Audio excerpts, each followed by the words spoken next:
Last year I stood in this space and talked about business. Should you start a climbing gym? I gave some advice and some things that you need to do, projections. Today I'm going to talk a little bit more about that same topic. We've been open at Clarksville Climbing for 2 years now. One of the best books that I have read on business is called The Toilet Paper Entrepreneur. I'll have a link for it down in the description if you want to check it out yourself. And one of the key takeaways from that book for myself is always assess your business. Constantly look at it. And he recommends at least every 3 months sit down and go over everything about your business and adjust your sales to get to where you are needing to go. And we have done that. Maybe not as diligently as I should have been doing, but we have been doing that. We have constantly been assessing the business and seeing where it needs to go. Last year, my biggest concern was the building that we are in. This year, my biggest concern is the building that we're in. Now, we have made some changes. We have tried very hard to adjust our sales.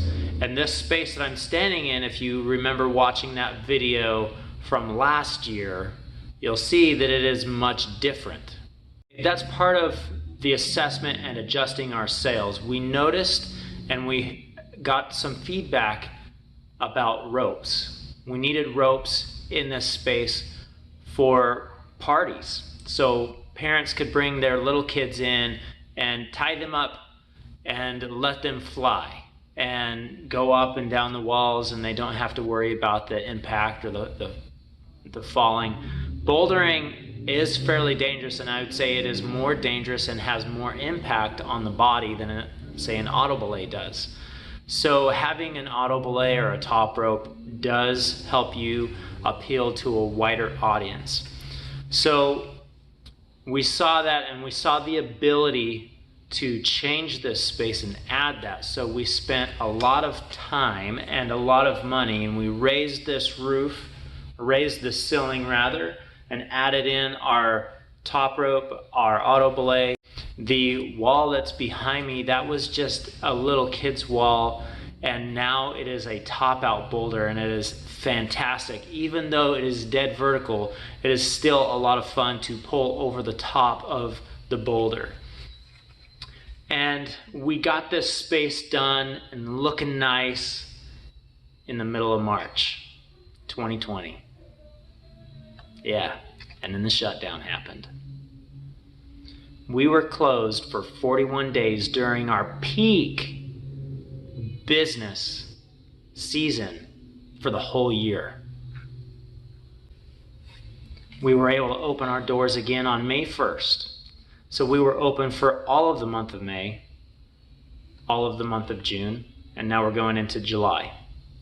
The building is still, I feel like, it is our hindrance. And let me tell you some of the things that I feel are kind of choking us back here, so that you might be able to look for these things when you're going out. First is the ceiling height. When you're building a climbing gym, if it is something that needs to be to a broad audience, and you are educating people in your area about climbing, then I really think that you need to have ropes. In the very beginning, before we found this building, I said a bouldering gym will not work in Clarksville. You have to have ropes. The climbing community, it's all sport climbing.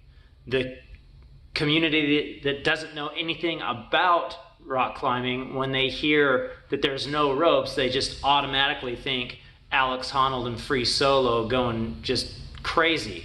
And if you make a mistake, you're gonna die, which is not the case. There's 12 inches of foam beneath you to help catch your fall, so it's fairly good that way. Square footage and the layout of the building is also very important. You wanna find a building that has the most open footprint possible. If you can find just a big empty shell, that's going to work out best for you, because you can design it and you can build your walls to suit your customers' needs, your community's needs. Now, something that you might not think about, but has been a fairly big issue for us, is the parking lot. The front parking lot gets full. That's 8 people in the gym. That's actually less than 8 people climbing in the gym, because I also have my employees. So when that gets full, people will drive by and think, oh, no, it's full, I'm not going. And so we don't even get close to half of our capacity, which I guess is a good thing now for the shutdown with COVID and trying to keep things low.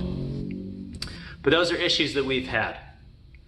I have increased the value of this building dramatically with all of the improvements that I've done inside the gym, just on the building itself, not to include all of the climbing walls and things that we have put in here.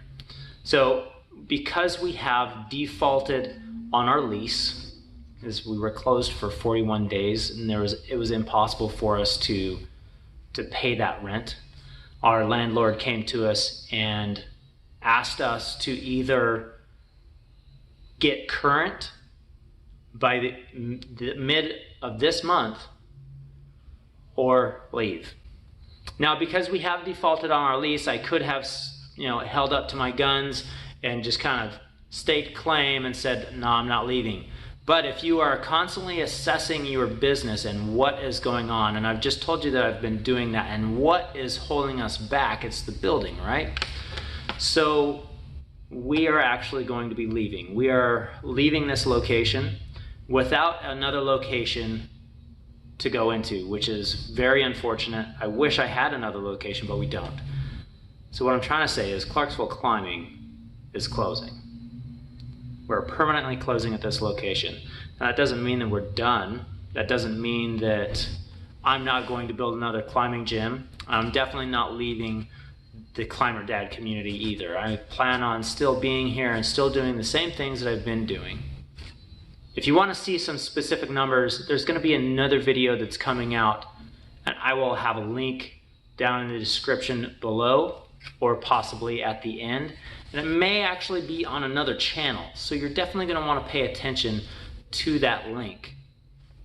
I have really learned a lot from being in this space, and I am not bitter at all about having to leave. I am a little sad because you pour something so much from yourself, and it just kind of hurts to let it go.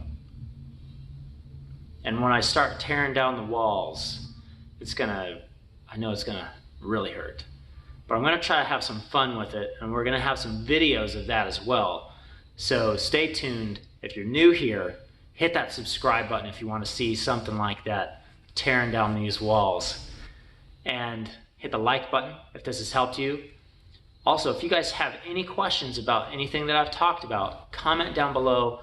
I look at all of those, and I will try my best to answer them in either the comment section itself or with another video. I'll see you next time right here on Climber Dad.